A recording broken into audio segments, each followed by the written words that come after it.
The Heritage Foundation, one of Washington's most prominent conservative think tanks, together with the Wall Street Journal, found in its annual index of economic freedom that the most economically free countries still tend to be former British colonies out here in Asia. Topping the list this year was Hong Kong again.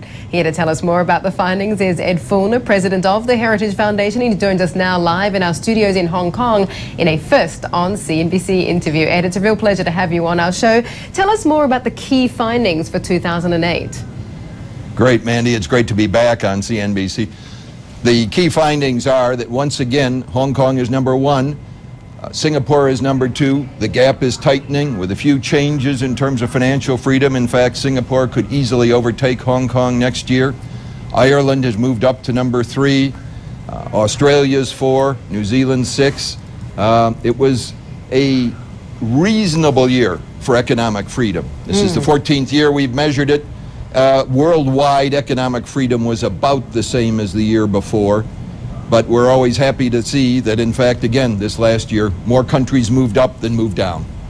You know, it's interesting, this common denominator of a lot of these countries. I mean, we've got Hong Kong, Singapore, Australia, New Zealand, Canada, and of course the UK itself being former British colonies. Why do you think this is a common denominator in a lot of these countries that made it into the top 10?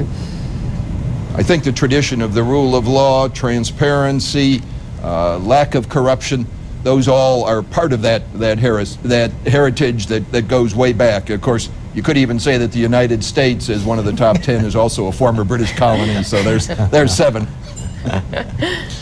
Ed, good morning. Give us a sense of where the fastest growing economies in this region emerged in your ranking, in your league table. China, I'm thinking about, and India as well. What sort of challenges are ahead for them? China and India both moved up ever so slightly, but they don't really perform well. One is, as I recall, number 115, that's India. The other one's like, I think, 121st, that's China. There is much to be done in terms of transparency, in terms of the various freedoms, ranging from labor freedom, financial freedom, how easy it is to open and start a business, corruption measures, much to be done. A lot of opportunity there for improvement. Yeah, Ed, I got to ask you, I mean, Hong Kong number one for 14 years in a row. It's been, what is it, about 10 years since the handover, the return to China, yet it still remained on top.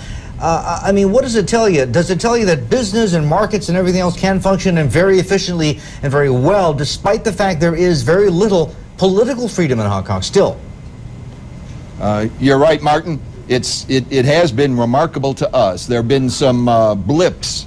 You recall, I'm sure, the year when Hong Kong, right after the '97 crisis, made major investments in the stock market.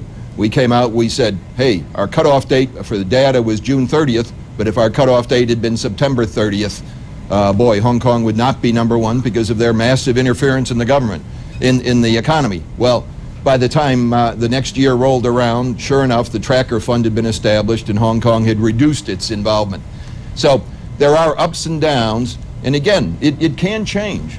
We're looking at Bahrain, which is back up in the top 20, but barely. When we first did the index, Bahrain was number 3. We're looking at Mauritius. First time a sub-Saharan African country has really moved way up in the rankings. Chile, in the Western Hemisphere, in the Americas, is in the top 10. So there's a lot of movement around there, and a lot of countries realize that more economic freedom means, in fact, higher economic growth. Higher economic growth eventually means higher per capita income for the average person. So this isn't just for the elites that we rank countries. It's for the average person who can do much better with more economic freedom. Okay, why is the U.S., the world's number one economy and supposedly the freest, the most capitalist, why is it number 5? Largely tax policy, regulation. We're now having the full impact of Sarbox. The taxes in the United States are much higher than the European Union's average.